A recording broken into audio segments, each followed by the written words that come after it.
Thank you, Honourable Chairperson.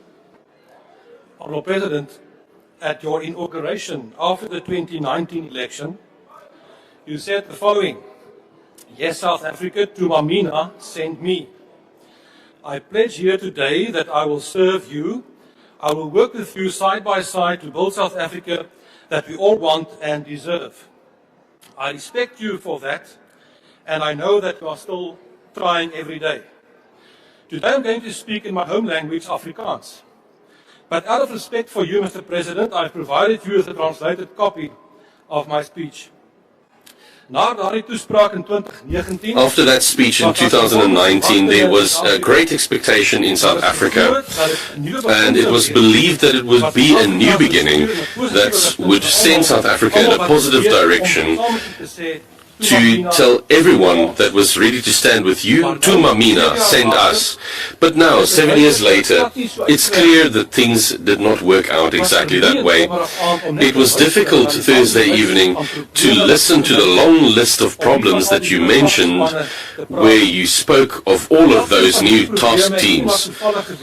Not all of these problems happened coincidentally.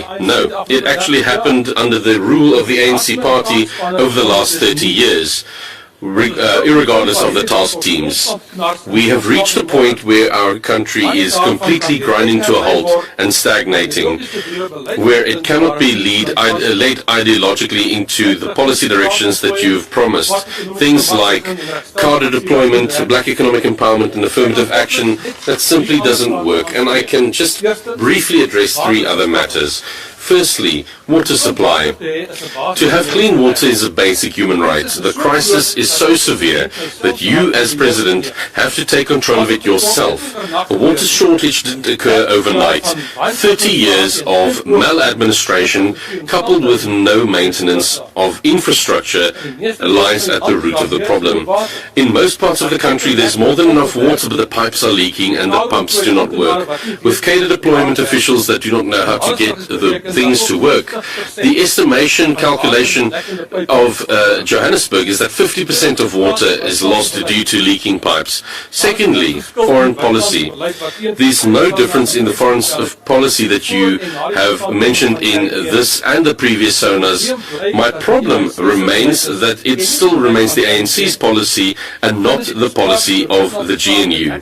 During your speech, you were stiff-necked and defiant when addressing foreign affairs. You said, "We stand on our sovereignty and we will not be bullied." That's all good and fair, but your stubbornness and blindness to what is currently happening in the world is absolutely no excuse.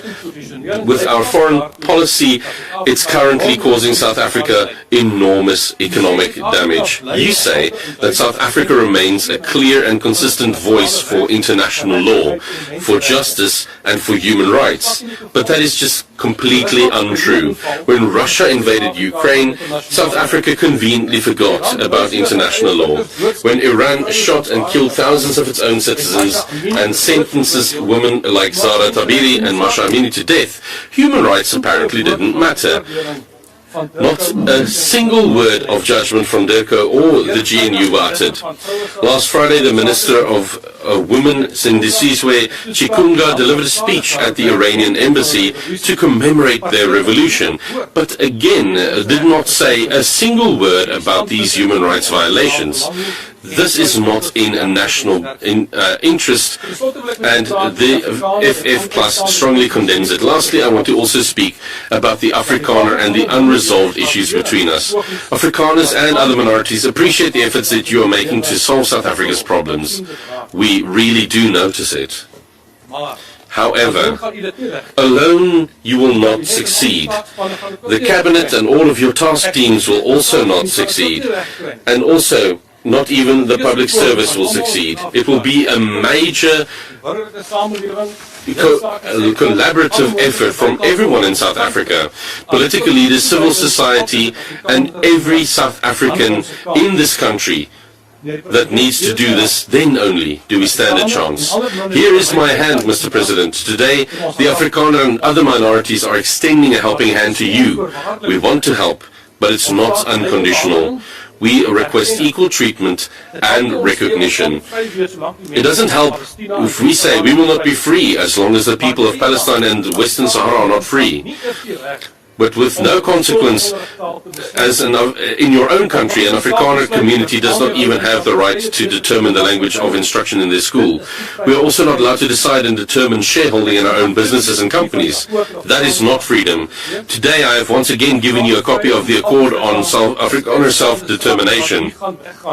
Afrikaner freedom and self-determination are unresolved issues that will not go away. Let us deal with it. In the past, the Freedom Front Plus has honored our agreements. Look at our history, but the ANC has not. That leads to Afrikaner anger and reaction.